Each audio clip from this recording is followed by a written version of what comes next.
जादूगर तर आहे ना पंतप्रधान म्हणजे इतका मोठा पॉवरफुल जादूगर आहे की ते जगातले जे मोठे मोठे युद्ध सुरू होते हे जादूगर असं म्हणायचं की मी माझ्यामध्ये इतकी ताकद आहे, मी भारतामध्ये बसून हे सगळं युद्ध आम्ही संपवू शकतो.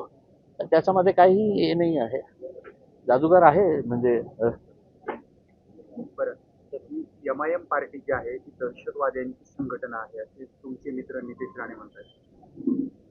काय आहे की या माणसाला तुम्ही लोकांनी खूप जास्त महत्त्व दिलेले आहे. त्याची हाईट प्रमाणे तुम्ही त्याला महत्त्व दिले असते तर आम्हाला कळलं असतं. पण काय आहे की दररोज उठून त्याला काहीही विकासाच्या बाबतीत बोलायचं नसतं. फक्त मुस्लिम मुस्लिम मुस्लिम याच मुद्द्याने त्याची राजनीती सुरू आहे. आणि दुर्दैवाने भारतीय जनता पार्टीने अशा चारचे पिल्लू सोडलेले आहे मार्केटमध्ये. त्याच्यामध्ये हे नितेश राणे आहे, ते पडळकर आहे, ते नगरचं कोण संग्राम जगताप आहे, ते आमची ते डान्सर बाई कोणती आहे अमरावतीची, ती एक बाई आहे. हे सगळ्या लोकांना सोडलेले आहे. काहीही त्यांना तुम्ही नाही का विकासाच्या बाबतीत विचारलं ना तर ते उत्तर तुम्हाला नाही का मुस्लिमांवरही उत्तर मिळेल तुम्हाला. तर त्यांची राजनीती, त्यांचं जेवण भेवण सगळं त्यांचं दररोजचं जे काही चालतं ना ते फक्त मुस्लिमांच्या मुळेच चालत आहे. तर आता नितेश राणेने जे म्हटलेले आहे की एम-आय-एम जातीवादी संघटन आहे करके, किती लाचार आहे म्हणजे या माणूस. आमचा एक प्रतिनिधी जे आहे ना, एक मौलाना आहे, मुफ्ती आहे, ते विधानसभेमध्ये बसतो. तुमची ताकद आहे का त्यांना काढण्याची? नरेंद्र मोदी साहेब जे तुमचे पप्पा आहे ना त्या लोकसभेमध्ये बसतं ना तर आमच्या तिथे एक वाघ बसतो, त्याचं नाव बॅरिस्टर असदुद्दीन अवैसी आहे. तर तुमच्यात हिंमत असेल ना तर पहिले असदुद्दीन अवैसीच्या बाबतीत काहीतरी निर्णय घ्या. आतंकवादी संघटन असेल तर आतंकवादी संघटनेचा एक सदस्य महाराष्ट्राच्या विधानसभेमध्ये कसं बसू शकतं हे तुम्ही तुमच्या मुख्यमंत्र्यांना सांगा. काय हे अशा प्रकारचे फालतू स्टेटमेंट देणे आणि काय हे सभेमध्ये गेल्यानंतर त्याला माईक दिसल्यानंतर नाही का काही बडबड करतो आणि त्याच्या समोर नाही का चिल्लू पिल्लू बसलेले असते, ते टाळ्या वाजवतात आणि त्यांना असं वाटतं की अरे बापरे मी खूप मोठं झालेलं आहे. कसं म्हणजे जितकी त्याची हाईट आहे ना त्याच्यापेक्षा किती पटीने त्याचं डोकं हे मेंदू आहे. एक महत्वाचं म्हणजे पेट्रोल डिझेल हे युद्धाचा परिणाम झालाय त्यातून अजूनही आपला महाराष्ट्र आपला भारत सुधरू शकलेला नाहीये. छत्रपती संभाजीनगर मध्ये वाळूजमध्ये एकाने तर डोकं फोडून घेतलं, गॅस मिळत नव्हतं म्हणून स्थिती अजूनही कायम आहे. पण हे मान्य करायला कोणीही तयार नाही आहे ना.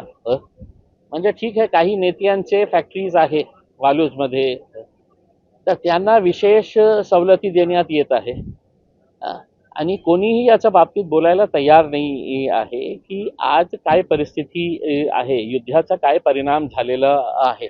काही बोललं तर त्याचा थेट जे आरोप जाईल ना ते आपले पंतप्रधानांवर जाईल, म्हणून ते कोणीही याच्या बाबतीत बोलायला तयार नाही आहे.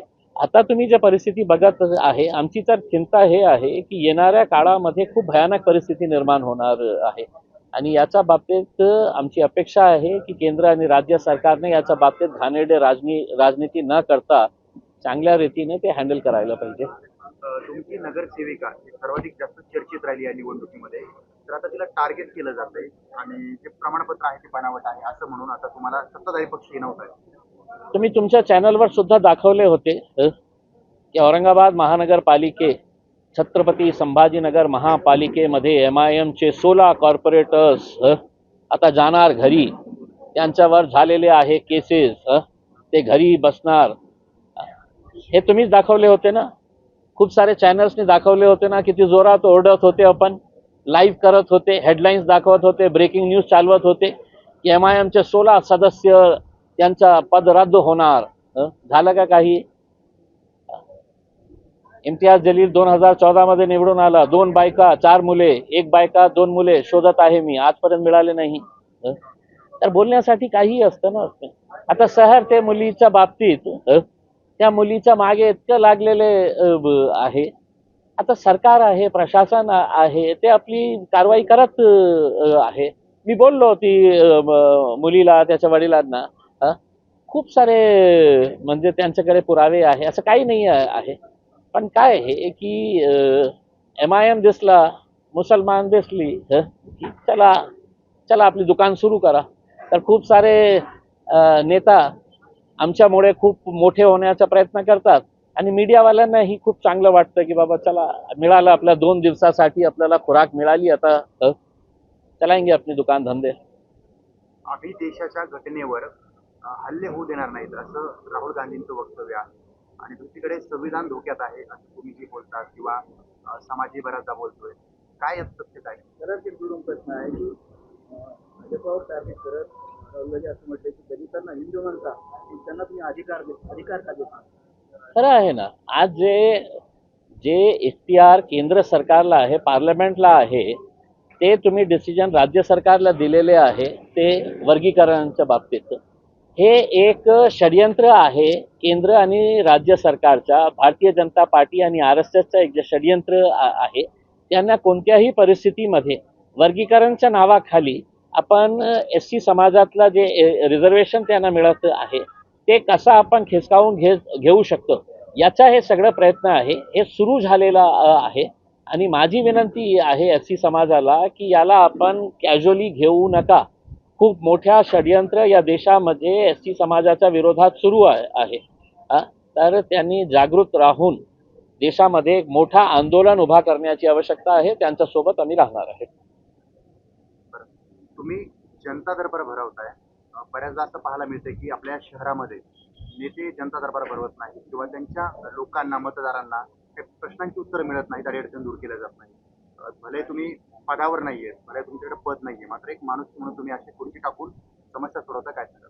नाही, हे सगळे जे कॉर्पोरेटर्स आहे ते MIM पक्षाचे कॉर्पोरेटर्स आहे आणि असा प्रयोग जे आहे ते हैदराबादमध्ये आमचं जे हेडक्वार्टर आहे दारुसलाम तिथे OIC साहेब, खासदार, आमचे जे 7 आमदार आहे ते स्वतः आणि जे 50च्या जवळ जे कॉर्पोरेटर्स आहे ते सगळे लोक दररोज सकाळी 11 वाजेपासून त्या जनता दरबारमध्ये बसतात दररोज. आणि अनेक वर्षापासून हे सुरू आहे. म्हणजे एका नेत्याला शोधण्यासाठी ते कुठे गेला, ऑफिसमध्ये आहे तर ऑफिसमध्ये नाही आहे, घरी गेल्यावर नाही आहे, कुठे ते भेटत नाही आहे. तर लोकांच्या सोयीसुविधासाठी अशा प्रकारचे जनता दरबार जे आहे हैदराबादमध्ये होतो. आता आमच्याकडे ही खूप मोठी संख्या निवडून आलेली आहे कॉर्पोरेटर्सची आणि लोकांना एका छताखाली इथे आमचे विरोधी पक्षनेता आहे, गटनेता आहे, सगळे कॉर्पोरेटर्स आहे. जे काही लोकांचे मुद्दे असतील ते मुद्दे घेऊन आल्यानंतर त्याचा निवारा कशा करता येईल चर्चा करून, पत्र देऊन हे सगळं करण्याचा निर्णय आम्ही या जनता दरबारमध्ये केलेला आहे. आज हे पहिला जनता दरबार आहे दारुसलाममध्ये. आमचा प्रयत्न हे आहे की पॅनल सिस्टममध्ये जे 4 कॉर्पोरेटर्स निवडून आलेले आहे त्यांच्या पॅनलमध्येही जनता दरबार आपण भरवू. ते 4ही कॉर्पोरेटर्सला बोलवू एका ऑफिसमध्ये आणि त्या एरियातले लोकांचा त्याचा एक शेड्यूल तयार करून, टाइम टेबल तयार करून अशा प्रकारचाही आम्ही प्रयोग करणार आहे.